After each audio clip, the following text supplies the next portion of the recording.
Kementerian Sains, Teknologi dan Inovasi bercadang menambah 15 stesen seismik bagi meningkatkan keupayaan pengesanan aktiviti gempa bumi di Sabah. Laporan penuhnya bersama dengan Inisia Daulus dari RTM Kota Kinabalu. Silakan Inisia.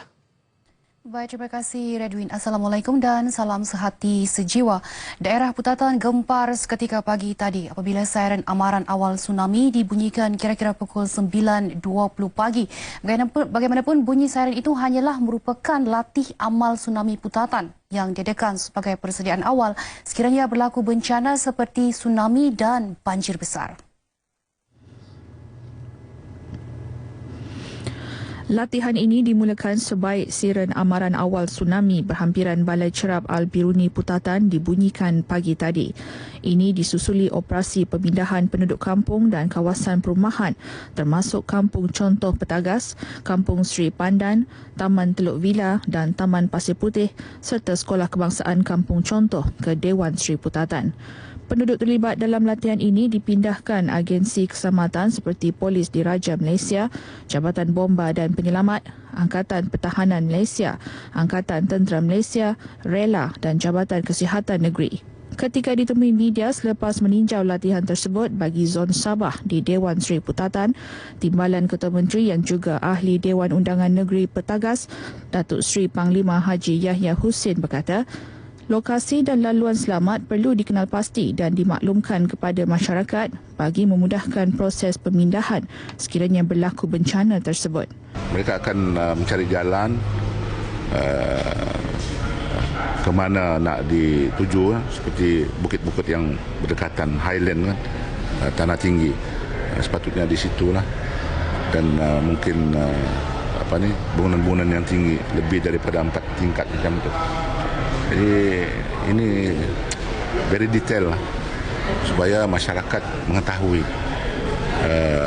apa perlu dibuat semasa bencana itu datang dengan mendengar siren. Datuk Yahya juga mahu latihan seumpama itu diadakan lagi dengan melibatkan lokasi dan laluan sebenar yang dikenal pasti. Program ini merupakan anjuran Agensi Pengurusan Bencana Negara NADMA dan Jabatan Meteorologi Malaysia serta Jawatankuasa Bencana Negeri Sabah. Sementara itu, Menteri Sains, Teknologi dan Inovasi MOSTI Datuk Seri Panglima Madius Tangau dalam teks ucapannya menyatakan kementeriannya sedang melaksana projek perluasan rangkaian seismik bagi memantapkan keupayaan pengesanan aktiviti gempa bumi. Projek tersebut melibatkan penambahan 15 stesen seismik di Sabah. Datuk Madius berkata pusat pemantauan gempa bumi yang ditubuhkan di Pejabat Meteorologi Sabah juga akan diperkukuh bagi meningkatkan sistem penyampaian berkaitan gempa bumi kepada masyarakat. Sistem siren amaran awal tsunami telah dipasang di 16 daerah, antaranya Semporna, Kota Belud, Putatan dan Lahadatu. Teks ucapan beliau disampaikan Timbalan Ketua Setiausaha MOSTI, Profesor Madya Dr. Ramza Dambul ketika penutupan program latih amal tsunami Putatan 2016 sempena Hari Kesedaran Tsunami Sedunia di Putatan. Latih amal ini merupakan salah satu modul menguji tahap kesiapsiagaan agensi dan komuniti setempat dalam menghadapi bencana tsunami dan gempa bumi selain meningkatkan kesedaran awam dan peraturan tetap operasi pengendalian bencana. Rakyat negara ini perlu bersatu padu menentang campur tangan asing yang cuba mencampuri urusan untuk menentukan kepimpinan negara. Menteri Komunikasi dan Multimedia Datuk Seri Panglima Dr. Saleh Tun Said menyatakan walaupun berlainan pendapat, rakyat tidak boleh membenarkan mana-mana pihak asing mencampuri politik negara.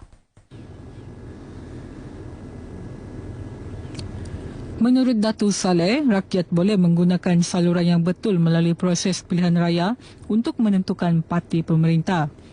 Tegas beliau matlamat campur tangan asing tersebut kerana menginginkan kerajaan yang mengikut telunjuk dan arahan agar selari dengan ideologi politik mereka. Campur tangan asing itu juga perlu ditentang habis-habisan kerana boleh menjejaskan perpaduan rakyat di negara ini. Datuk Saleh berkata demikian dalam Majlis Convocation Taman Bimbingan Kanak-Kanak, Tabika, Jabatan Kemajuan Masyarakat Kemas, Daerah Kota Belud di Kota Belud. Dalam perkembangan lain, beliau meminta pihak Kemas menambah baik modul-modul pembelajaran termasuk kegiatan atau program yang dikendalikan jabatan berkenaan dari semasa ke semasa. Sementara itu, Datuk Saleh turut merasmikan Convocation Pendidikan Prasekolah Swasta Kota Belud di Dewan SJKC Chung Hua yang melibatkan murid dari 21 buah prasekolah. Nasib 47 orang penduduk yang terlibat dalam kejadian kebakaran 6 buah rumah di Kampung Sembulan Tengah, Kota Kinabalu petang semalam mendapat perhatian Yayasan Dakwah Islam Malaysia, Yadim.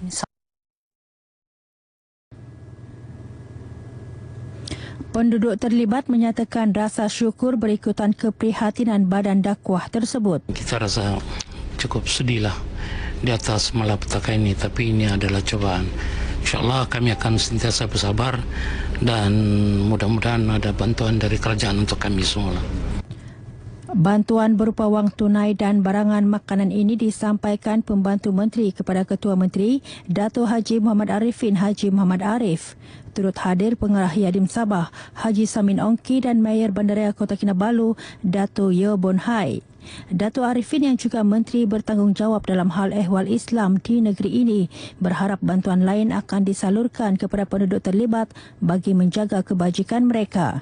Kita akan berusaha untuk membantu mana yang boleh melalui kebajikan, melalui pusat zakat dan melalui NGO. Dan hari ini kita bersama dengan Yadim dan agensi-agensi yang lain untuk membantu, dan saya berharap mangsa yang terlibat dengan musibah dan ujian Tuhan ini akan bersabar, dan insyaAllah ini adalah ujian yang ada hikmahnya nanti. Pegawai saya akan berhubung dengan Jabatan Kebajikan esok, akan memberikan kemudahan yang biasalah, bantuan kewangan sama makanan untuk 1 minggu lah. 5 buah rumah papan musnah dalam kejadian kebakaran tersebut yang berlaku kira-kira pukul 2 petang semalam. Kejadian ini turut menyebabkan beberapa buah kenderaan yang terletak berhampiran musnah terbakar. Sekian bahan berita dari Sabah petang ini, kembali kepada Redwin yang ke Sapuri. Silakan.